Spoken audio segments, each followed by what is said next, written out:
Good morning বন্ধুরা, সবাই কেমন আছেন? চলে এসেছি নতুন আরেকটি ব্লগ নিয়ে। কাবেরী ক্যানভাসে আপনাদের সবাইকে স্বাগত। চলুন আজকের ব্লগটা শুরু করা যাক। বেশ অনেক দিন পরে সিঙ্গাপুরের সকাল আর এই আমার ছোট্ট বাগানটা আপনাদের সঙ্গে শেয়ার করলাম। আশা করি আপনাদের ভালো লাগছে। ইন্ডিয়া থেকে আসার পরেই আমরা সবাই খুব অসুস্থ হয়ে পড়েছিলাম, তাই ভিডিওগুলো করে রাখলেও আপনাদের সঙ্গে শেয়ার করতে পারিনি। তাই ভিডিওগুলো পৌঁছাতে আপনাদের কাছে অনেকটা দেরি হয়ে যাবে। তাও আশা রাখি দেরি হলেও ভিডিওগুলো আপনাদের ভালোই লাগবে। আর এখানে নয়, সোজা চলুন রান্নাঘরে গিয়ে রান্না করতে করতে আপনাদের সঙ্গে গল্প করি। রান্নার জোগাড়টা আমি করেই রেখেছি। এটা কোচানো পেঁয়াজ আর এই যে ইলিশ মাছের মাথা। আর এখানে সর্ষেটাকে বেটে আমি ছেঁকনিতে রেখে দিয়েছি, তার কারণ আমি সর্ষে সবসময় ছেঁকেই রান্না করি। আর এখানে রয়েছে পার্শে মাছ, সর্ষে পার্শে রান্না করব। আর ইলিশ মাছের মাথা দিয়ে লতি। তবে চলুন রান্নাটা শুরু করি। আজ তড়িঘড়ি করে রান্নাটা বসিয়ে দিলাম, তার কারণ আজকের লাঞ্চটা শুভ বাড়িতে এসে করবে। তার কারণ রিকের যে স্কুলটা স্মল ওয়ান্ডার, আগে স্কুলটার নাম ছিল ব্রেনি কিডস, নাম পরিবর্তন হয়েছে স্মল ওয়ান্ডার। এই স্কুল থেকে প্রত্যেক বছরই বাচ্চাদেরকে কোথাও না কোথাও ট্যুর করায়, বাসে করেই এই ছোট ছোট একটা ট্যুর করায়। কখনো গার্ডেন বাই দ্য বে, কখনো বার্ড পার্ক, কখনো চিড়িয়াখানা, বিভিন্ন জায়গায় নিয়ে যায়। তবে আমার ছানা এখন N2, এই বছরই এই স্কুলে শেষ। সামনের বছর থেকে ওর নতুন স্কুল প্রাইমারি 1। আর এইদিকে দেখুন আমার ইলিশ মাছের মাথা ভাজা হয়ে গেছে। সেই তেলে আমি দিয়ে দিলাম কালো জিরে ফোড়ন, আর তার সঙ্গে কাঁচা লঙ্কা, আর দিয়ে দিলাম ওই কুচিয়ে রাখা পেঁয়াজগুলো। প্রত্যেক বছর স্কুল থেকে ট্যুরের প্ল্যান থাকলেও গার্জিয়ানদের কখনো অ্যালাউ করে না বাচ্চাদের সাথে, তারা সবসময় টিচারদের সাথেই যায়। যেহেতু এবার ছানা N2 উঠে গেছে, তাই প্রত্যেকটা N2 বাচ্চাদেরকেই বলা হয়েছে তারা তাদের প্যারেন্টসদের নিতে পারে। যেহেতু দ্বিতীয় বছর জানুয়ারি মাস থেকেই তারা প্রাইমারি স্কুলে চলে যাবে, এই স্কুলটা এই বছরই তাদের শেষ। আর এই দেখুন আপনাদের সঙ্গে কথা বলতে বলতে আমার পেঁয়াজ ভাজা হয়ে গেছে। এর মধ্যে এবার আমি দিয়ে দিয়েছি বেসিক মশলা, যেমন ধনে গুঁড়ো, জিরে গুঁড়ো, নুন, হলুদ, লঙ্কা আগেই জলে ভিজিয়ে রেখেছিলাম, সেই মশলাটাতে দিয়ে দিয়েছি। আর বাটিটা ধুয়ে পরিমাণ মতন একটু জলও দিয়ে এবার ঢেকে ধিমে আছে এটা হতে থাকুক। ততক্ষণে চলুন পার্শে মাছটা ভেজে নিই। আর যেহেতু বাচ্চাদের অ্যালাউ করেছে যে গার্জেন নিতে পারে, আমার ছানাও চায় আমরাও তার সাথে যাই, কিন্তু আমার শরীরটা এতটাই খারাপ, আমার পক্ষে যাওয়াটা একদমই ঠিক নয়। তাই শুভ যাবে, একজন গেলেই হলো, সেহেতু শুভ যাবে। শুভ শরীরটাও যে খুব একটা ভালো তা নয়, তবে আমার তুলনায় শুভ ঠিকঠাক আছে, আর আমার ছানাও কিছুটা ভালো আছে। তবে আমার শরীরটা সত্যিই খারাপ।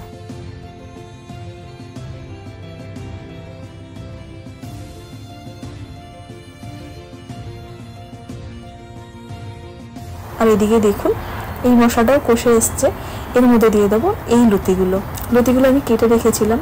তবে ওই জল ঝরিয়ে রাখা বা গরম জলে সিদ্ধ করা সে সমস্ত কিছুই করিনি, এমনি মশলাটা দিয়ে দিয়েছি। আমি ভালো করে ধুয়ে রেখেছি গরম জল দিয়ে, কিন্তু সিদ্ধ আমি করিনি।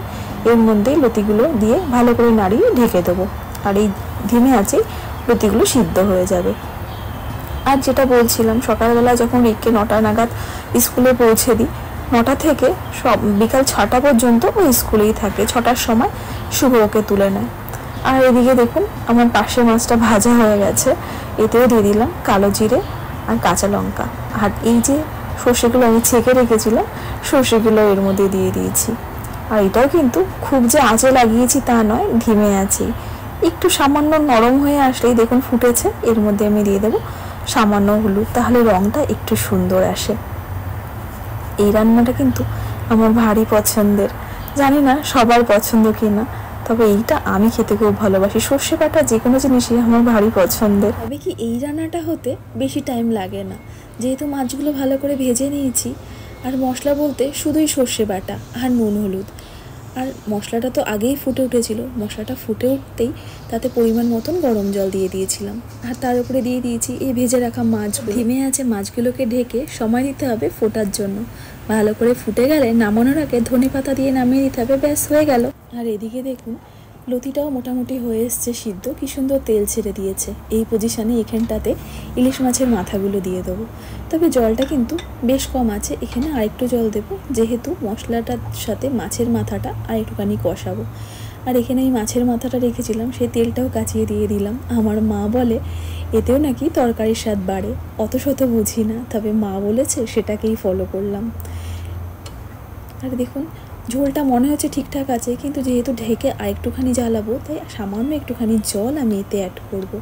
জল অ্যাড করে তারপর রান্নাটা করব, নাহলে কিন্তু বড্ড শুকিয়ে যাবে। আর এটা শুকনো রান্না ভালো লাগলেও কিছুটা রসালো হলে মন্দ লাগে না।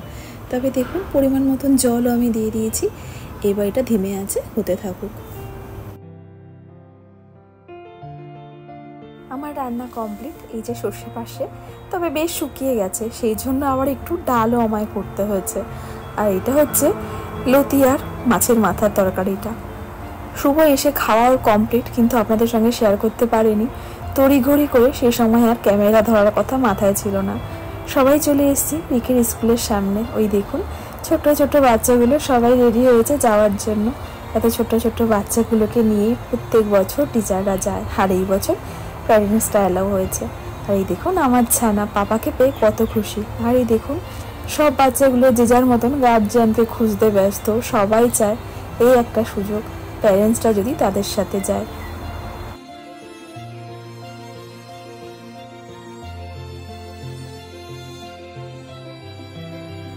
দিনগুলো যেন কত তাড়াতাড়ি ফুরিয়ে যায়। এই তো সেদিন আমার ছানাকে স্কুলে দিয়েছিলাম, আর দেখুন বেরিয়ে যাওয়ার টাইমও চলে এসছে।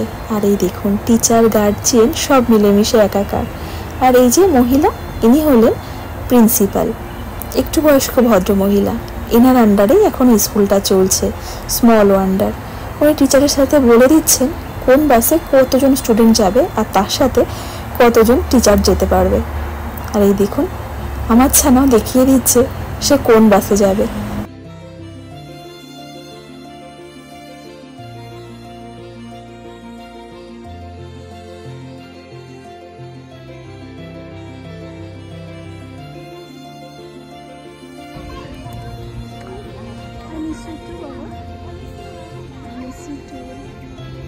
আমার ছানা যাচ্ছিল আর বারে বারে পিছন ঘুরে তাকাচ্ছিল।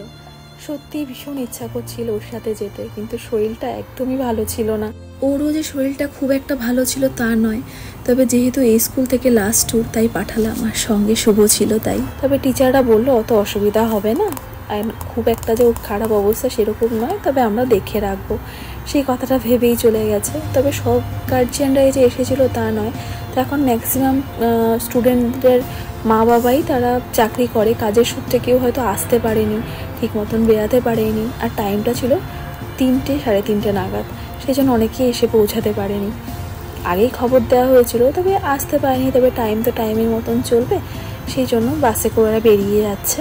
আর দেখুন কিছু কিছু বাচ্চা উঠেছে, কিছু কিছু বাচ্চা উঠছে না। আর লাইন দিয়ে যে বাসগুলো দাঁড়িয়েছে তা কিন্তু নয়, একটা বাস যাচ্ছে তারপরে একটা বাস আসছে। যেহেতু এটা পাবলিক বাস প্লেস, সেই জন্য ওই দেখুন এলো বাসটা ক্রস করলো, আর ওই দেখুন তারপরেই কিন্তু ওই বাসটা ঢুকছে। এটা একটা পাবলিক বাস স্ট্যান্ড, সেই জন্য 2-3টে বাস একসঙ্গে এসে লাইন করে ভিড় জমাচ্ছে না। আর এটাই হচ্ছে শেষ বাস, 4খানা বাস ছিল। আর এই দেখুন এই কটা বাচ্চা, টিচার আর গার্জেন মিলে এই কজনই এই বাসটাতে যাবে। এখানে বাচ্চাদের দেখুন কত ছোট থেকেই স্বাবলম্বী হতে শেখায়। মা বাবা ছাড়া কি সুন্দর টিচারদের সাথে বাসে করে ঘুরতে চলে যায়। আমাদের ছোটোবেলায় এত ছোট তো দূরে থাকুক, যখন 7-8-এ উঠেছি তখনও মা বাবা ছাড়তে সাহস পায়নি। এখানে দেখুন সব কিছু কত সুন্দর নিয়ম শৃঙ্খলায় বাঁধা। আর আমাদের ওখানটাতে ইন্ডিয়াতে সাইকেল ভ্যানে করেও যদি কেউ বেরায়, মা বাবা সবসময় চিন্তিত থাকে যতক্ষণ না বাচ্চাটা বাড়ি ফিরছে। সব যেন নিয়ম শৃঙ্খলার বাইরে। আর তাছাড়া ওই যে বললাম, এখানে বাচ্চারা সকাল 7টা থেকে সন্ধ্যে 7টা পর্যন্ত টিচারদের সাথেই থাকে, এরাই তাদের গার্জিয়ান হয়ে ওঠে। আর প্রত্যেকটা বাচ্চার মা বাবাই কাজে ব্যস্ত থাকে, সবাই সবসময় টাইম দিতে পারে না, তাই টিচাররা চেষ্টা করে তাদের মতন করে সময় দিতে। দেখুন এটাই ছিল শেষ বাস, সবাই বাসে উঠে গেছে, আর প্রিন্সিপাল উঠেছে সব বাচ্চাগুলো ঠিকঠাক বসেছে কিনা দেখার জন্য। প্রিন্সিপাল এই গাড়িতে গেলেন না, ওনার পার্সোনাল কোনো কাজ রয়েছে, তাই তুমি নিজের গাড়িতেই যাবে। বাসটা যখন ছেড়ে চলে যাচ্ছিল সত্যি মনটা ভারী কষ্ট লাগছিল, ভাবছিলাম যদি যেতে পারতাম, কিন্তু কি করব বলুন, পরিস্থিতি যে এমন। আর এই হচ্ছে প্রিন্সিপালের গাড়ি, উনি এক্ষুনি বেরিয়ে যাবে। স্কুলটা মোটামুটি ফাঁকা আছে, একদম ছোট, 3 মাস থেকে 1 থেকে 1.5 বছরের বাচ্চা পর্যন্ত স্কুল আপাতত রয়েছে, আর তার সাথে কিছু টিচার। তবে ব্লগটা আজ এই পর্যন্তই, দেখা হবে অন্য আরেকটি ব্লগে। ততক্ষণ সবাই ভালো থাকবেন। শুভ দুপুর।